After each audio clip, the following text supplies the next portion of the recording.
அப்படின்னா ஆம்பல் பூத்தச்சைய அப்படின்னு பலர்களை சொல்லுவா. ஆம்பல்னா துதிக்கிறது.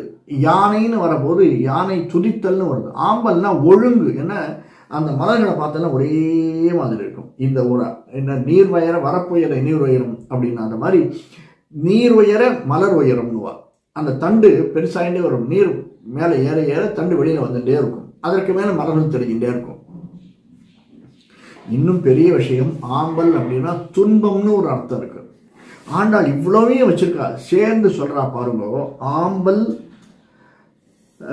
நெகிழ்ந்து ஆம்பல் வாய் கூம்பின கான் அப்படிங்கிற. அப்படியே என்னது, சந்திரன் மறைந்து சூரியோதயம் வந்தது. சந்திரன் எப்போ வரும், சூரியன் எப்போ வரும்? சந்திரன் வர்றபோது அல்லி மலரும், சூரியன் மலரும் போது தாமரை மலரும். அல்லி அப்படியே சூரியன் மறைகிறது, சந்திரன் மறைகிற போது அல்லி அப்படியே கூம்புமா.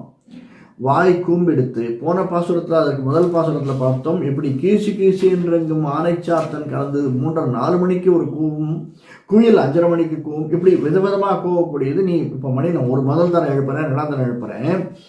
அதற்கடுத்து ஒரு பாசுரத்தை பார்த்தோம், புள்ளின் வாய்க்கின்றானே பொல்லாரக்கனை கிள்ளி கிழந்தானே கீர்த்தி பிள்ளைகளாக பாவை கிளம்புற வெள்ளி எழுந்து வியாழம் உறங்கித்துன்னு சொல்றார்.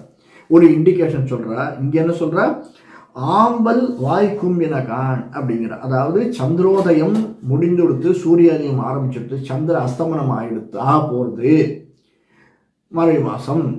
நீ சூரிய அஸ்தமனம் சூரிய உதயமாக போறதுங்கிறத ஆம்பல் வாய் கூம்பின கான் அப்படின்னு ஒரு அர்த்தம் சொல்றார்.